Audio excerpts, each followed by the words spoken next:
We now know that more than 1,000 refugees from predominantly Muslim nations have settled in the Bay Area over the past decade. Investigator Mark Douglas has been digging into this for weeks now and just received this new data from the state. And Mark, you look at these findings, it's kind of interesting. A lot of folks. It sure is, Keith and Stacey. I think a lot of people are going to be surprised by the facts behind this hot button issue. Now, that's especially true when it comes to families from war-torn Syria who are seeking refuge right here in the Tampa Bay area.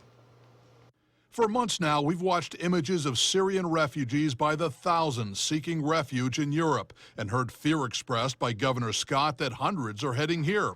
But we discovered over the past decade, just 52 Syrian refugees have landed in the Bay Area, all of them within the past year.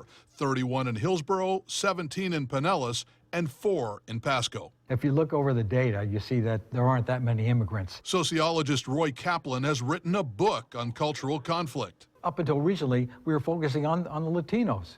And now it's the Muslims. What's the next group going to be? This kind of mentality leads us down that road. We asked Kaplan to analyze the data we just received, data that tracks refugees who've resettled in Florida after fleeing predominantly Muslim nations. In a population of almost 20 million people in the state of Florida, we're talking about a few hundred people. Here's how the refugees add up in the Tampa Bay area over the past decade. 753, the vast majority, have moved to Hillsborough. 250 ended up in Pinellas, 23 in Pasco, 12 in Sarasota, and just 2 in Polk County. Kaplan insists those refugees, mostly from Iraq, have moved here for a reason, and it's not terrorism. They don't come here to blow things up. They don't come here to go on welfare. They come here because we have promises of work, education, a better life.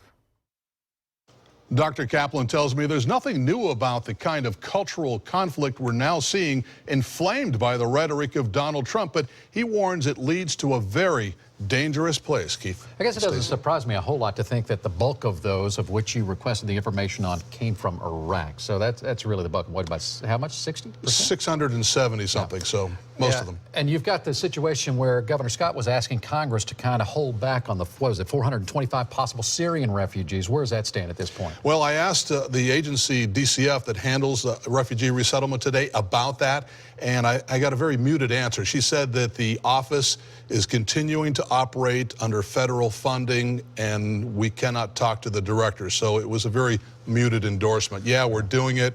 We don't necessarily like it. Business as usual. All right.